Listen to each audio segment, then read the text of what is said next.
The Walt Disney Company has struggled at the box office, and they're struggling a little bit at the theme parks these days. But they're betting big on one property, bigger than any other property they've bet big on before. They're adding 2 rides to Avengers Campus out at Disney California Adventure. Now, the question for us is whether or not they'll be a hit or whether or not they'll be a miss. Let's talk about that on That Park Place. Hello, I am Jonas J. Campbell, an investigative reporter for That Park Place, and here with me are my 2 favorite East Coast theme park experts, theme park wizard and Mr. VashSky. Wait, no, it's the West Coast. It's early. Sorry. I had my globe upside down. Thank you guys for being here. Okay, so Vash, you've got an update for us on Disney California Adventure and what is going on with Avengers Campus. The big headline is they spent $100 million for Robert Downey Jr. to be in Avengers Doomsday and Avengers Secret Wars, but there might have been some line items in there that will actually affect the theme parks. Yes, absolutely. As people know from the last D23 that actually occurred in Anaheim, we know that Disneyland is doubling the size of its newest land, that being Avengers Campus. Not quite so hard to double the size of this land because it is very, very small. But we didn't We're really doubling have the size of Joffrey's Coffee House. yes. And so much expansion going on. We didn't really have a timeline for this, though. Obviously, this land has been open since 2021 or so. It's been a couple of years, maybe a little bit long in the tooth. So how long are we going to have to wait for what should have been an opening day thing here? Well, now we have the date. Avengers Infinity Defense and Stark Flight Lab, the paint mixer attraction that we so lovingly call on this show, will both begin construction next year in Avengers Campus. That by itself, pretty good. But there was a little extra detail that Disney decided to include as part of its D23 Brazil coverage that just took place over the weekend. Robert Downey Jr. will return as Tony Stark for both attractions. Previously, we had only heard Robert Downey Jr. Associated with Stark Flight Lab, which, is one thing. But this Avengers Defense attraction or this Marvel e-ticket attraction, we had never really heard anybody associated with that outside of just like King Thanos. So I think this is a pretty big deal here. Oh, yes. I'm of 2 minds about these Avengers attractions. One is that they already announced Avengers Infinity Defense, and it just didn't have a name attached to it. It was the King Thanos ride for a very long time, and they announced it a very long time ago. I don't know if we're going to talk about the Stark Flight Lab or whatever yet, but I have some thoughts on that one whenever we get there. Yes. Well, Stark Flight Lab, it's essentially like a Kuka arm attraction. It's low stakes, I will say. And it looks like they got the feedback that Avengers Campus really needs more attractions.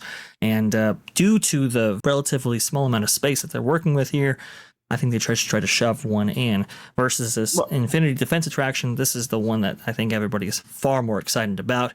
And as you can see, in this first piece of concept art that they ever released for this attraction, you can see like Peter Parker, for example, he's right next to Spider-Man, but in a different medium. So you can see like Peter Parker's in animation, but Spider-Man is in kind of a live action style.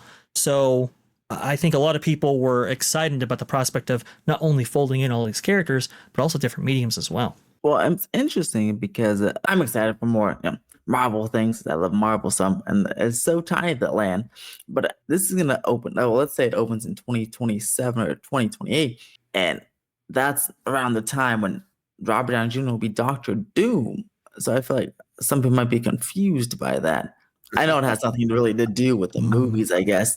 But you'll see Doctor Doom. Well, Robert Downey is Doctor Doom, and you'll go and write him and see him as Iron Man again. Yeah. I don't know. I feel like it'll be a little confusing. That's a good point. I feel the need to point out that the rumor that we're hearing from our good friend WDW Pro, and I for one believe it. And of course, take it with a grain of salt because it represents a project that is not completed yet. Is that Robert Downey Jr. is actually playing Tony Stark, but it's going to be like a variant of Tony Stark, or we're going to find out that it was the Tony Stark in our universe is a variant of Doctor Doom or something ridiculous like that, where he's going to start out as Doctor Doom, or he's going to be that universe's Doctor Doom. but there's no way that they don't end Secret Wars with him Mhm. actually being Tony Stark, or somebody that looks exactly like Robert Downey Jr. being Tony Stark. Like, I don't think Disney is going to allow that to go all the way to the end. I think it's a marketing push, but that's just a rumor, and take it with a grain I of did salt. hear something similar, so we'll see. For like so many Tony Starks, I guess the multiverse in general so confusing, but hopefully it's just a fun ride. Yeah, yeah. We don't I even think need it to has a care high about the pop. story. Look at that. Look at that Tony Stark right there. Look at how happy Robert Downey Jr. is to be sitting there next to Bob Iger. If they were going to do a gigantic, like, two-story, and not two-story, maybe 1.5-story Thanos animatronic, I would Mhm. love something like Avengers Infinity Defense. But I'm hearing it's just going to be screens the whole way down. Speaking of two stories, though, I do hope the building is two. I hope it's like the Transformer setups, and it seems like that's what they're going for. Transformer setup in the way that the Transformers buildings are not like terribly large, but they're two stories, so the ride's still a decent amount of time. So I hope Disney does the same thing here. There's the parking lot back there is not too large, especially if they don't the two attractions. I hope they build a two-story building, whatever thing they use. Hopefully it's not too many screens, but you know, based on the concept art, it's hard to tell, but or not. It's not hard. It looks like it'll be mostly screens, but I do hope it's two stories and the ride's not like 3 minutes long, but like 6 minutes long type of thing. This DCA needs really nice long ride. That's the thing we often bring up on this channel, is that Disney needs more smaller rides, and it's not really fair to bring this up at the same time as the this Tony Stark Flight Lab, or Stark Flight, whatever the name of this odd little ride is. It looks like it is intended to just have something there in the park, but I'm gonna say, looking at it, I am so not impressed with whatever this ride is. It seems like it's essentially a paint mixer, or some kind of industrial robot arm that's just going to be moving people around, and I don't see the appeal. I can see why like a 5-year-old would like it, which, hey, there's a point to that. That's really great if there's something that appeals to little kids. But I got to say, this is the kind of thing that I don't really expect from classic Disney. I don't understand this ride, and I feel like, for a lack of a better way of putting it, it just looks like it's going to pick you up and shake you for a little while. It's a screen. It feels like a screen ride without the screen. Yeah, it's really weird. When I have researched the history of Kuka Arm attractions and so forth, and even Disney getting into the Kuka Arm game at one point, they had ideas for an Incredibles attraction utilizing this Kuka Arm technology. They've had ideas of maybe the People Mover itself being replaced by a Kuka Arm thing, which would have been kind of cool because you would have been in an elevated position to utilize this technology, which we've seen amazing usage out of this via Universal and Forbidden Journey and so forth. To use it in this way is a little bit of an odd choice.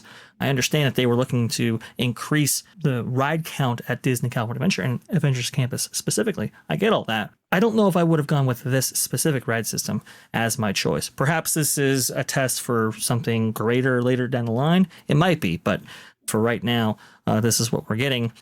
I'm not sure. And you can kind of see right here how this structure that they're going to make for both attractions, how it kind of houses both. This was a much taller building with its original concept of the Quinjet attraction that predates this Infinity Defense attraction. I don't know how tall this is actually going to be. I'm hoping that they're going to be utilizing this space to the maximum extent possible, because it is a very small space, as you can see right here. This is kind of the last vestige of the old Disneyland parking lot, actually. I think it was the Timon parking lot at one point. And so we're hoping that they maximize the space here, that they use a multi-story structure. But it looks like, when looking at the concept artwork, it doesn't seem that they're going in that direction. And that's going to be a shame if they don't. We're expecting or hoping for a very kind of long attraction, like Wizard pointed out there, but I'm not sure if that's going to happen. Yeah. When I look at this, I think Disney has really struggled with their modern IP, and they went into an area where they were able to dominate the box office, but those box office returns have not necessarily translated into theme park lands that have really done well for them. We still don't have any confirmation that Star Wars Galaxy's Edge is a success, and I think it is more popular out there in California than it is in Orlando. There are other issues out there in the Orlando area.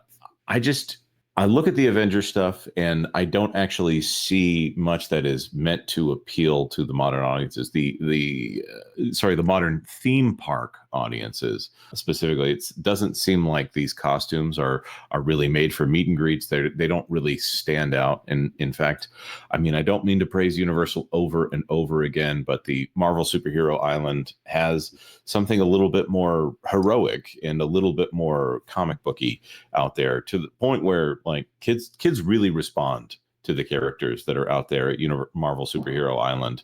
Like the Spider-Man line is, they get people through there pretty quickly, but there's a line to meet Spider-Man every single time I go by, and I just don't see much of that. I don't think the Marvel movies inspire imagination the way the old comics books did, or inspire imagination the way the old Star Wars movies did. I don't see these things landing in a way that's going to be a long-term payoff for the parks. This feels like, forgive me for what is now going to sound like blasphemy, like when Universal Studios did a Back to the Future ride. It was successful for a while, and then they didn't do enough brand maintenance on that and decided to get rid of it. And now culture is more interested in a Back to the Future ride, and so hopefully they bring that back.